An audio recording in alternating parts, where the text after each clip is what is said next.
I'm Vicky, and I work for a company called Totem Learning. We create simulations and serious games, so games for learning and education purposes. I work in business development and marketing, and over to you. I'm Helen, and I'm Head of Instructional Design and Head of Production at Totem. The serious games leverage the power of games to change people's lives. Essentially what we do is use the motivational mechanics from the commercial games industry and apply that to training and development to try and bring training and content to life, make it more exciting, more interesting, and make the learning more sticky for the end user. I suppose one of the things the internet has enabled us to do more and more, and technology, improvements in technology, has been to really almost kind of model the kind of precedent that the commercial games industry has set in terms of the richness of the graphics and the interactions that you have. So we're able to, as Helen said, leverage a lot of those to create kind of real sort of emotional experiences when you're involved in our games. And it's that kind of bringing in of emotions into the gaming experience that helps you to learn and remember what you've learned through playing it. Because a lot of what we do, we try to, or we're moving into the space now where we can create very realistic avatars with very realistic body language. And of course that requires bandwidth to be able to stream down to the end user's machine. So that's where we're moving now into the next space. First of all, you have the novelty factor of it being something different beyond traditional classroom training or e-learning. And then because you use some of these motivation factors like points and achievements and the storyline as well, that's very important. People want to play them and they want to go through them several times and explore different options. So the games that we host ourselves, we know that our users play them on average, I think it's 4.3 times. So rather than, when we're looking at traditional training, we're looking at completion rates, so 89% completed the course. For us it's about replayability, of how often do people visit the training, how often do they come back, and how many of the different routes do they explore. I think one of the things about using games for learning specifically is that you are actually basically learning through failing as well. So it's like with any kind of computer game that you play, part of the enjoyment is in the frustration. You know, it's trying to get Lara Croft over that rock or whatever it is, and you just keep playing and playing until you work out what it is that makes it successful. So, so that's kind of what we use a lot as well, you know, as a mechanic in our games, obviously. It's really important to highlight the consequences of making mistakes. Yeah. So you don't take it back into the real world because you made it in the virtual world.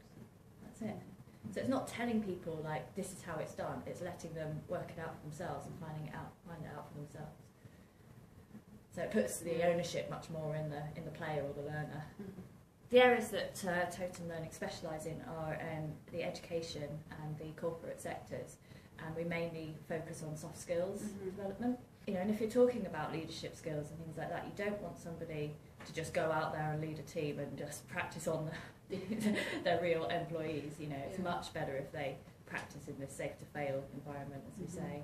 And we're able to do that with avatars, you know, with the whole role play sort of simulations that we're able to create. I mean, one thing that the increased Skype bandwidth would help with, or video conferencing, is that sometimes we do conferences via Skype. So I will present to a conference online, which often is tricky with the current bandwidth.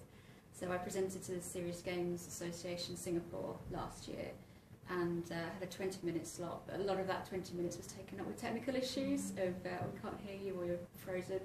So yeah, increased bandwidth would definitely help with situations like that. There are a lot of these kind of serious game specialist conferences all around the world, and that would actually, if you were able to present more of those, especially in the Asian market, which is you know, developing fast, isn't it? So that would just help to raise our profile. So obviously, so we wouldn't have then the travel costs, which are really hard for a small business to be able to, you know, cope with. So, and because you are quite often invited to conference, and it is actually just the prohibitive cost of the travel and everything that cost of travel, time out of the business, and so if we could do it all online, perfect. Yeah. What we try to do is bring together cutting edge technology as well as everyday technology. So we try to push boundaries. We don't just want to deliver everyday training that's the same as people have seen. So we are looking to use things like the Oculus Rift, the motion sensor peripherals, looking at all these new technologies that are out there to try and give that extra little bit of edge to our training content. We tend to do most of our work for global corporates. We work in a wide variety of sectors, from accountancy to defence to energy. So, as Vicky said, it was very much our focus is on corporate training and on the soft skills side. And what we find is that a lot of the business problems are the same across the industries. So we can leverage our knowledge and skills and technology into those industries. We use a lot of online systems to work with our clients. We find that we have to change the systems based on each individual client often, because they have their internal restrictions as to what they can access, how up-to-date their browsers are, how fast their internet is. But yeah, often we do a lot of file transfers, because the games that we produce are quite sizable, so we need to be able to upload them quickly to our FTP and then give the client access to those. And what we do often see is there is a slight delay with loading at their end, because they're restricted by how much they can download at any one time. But we are moving more into kind of an internet-based cloud data storage format.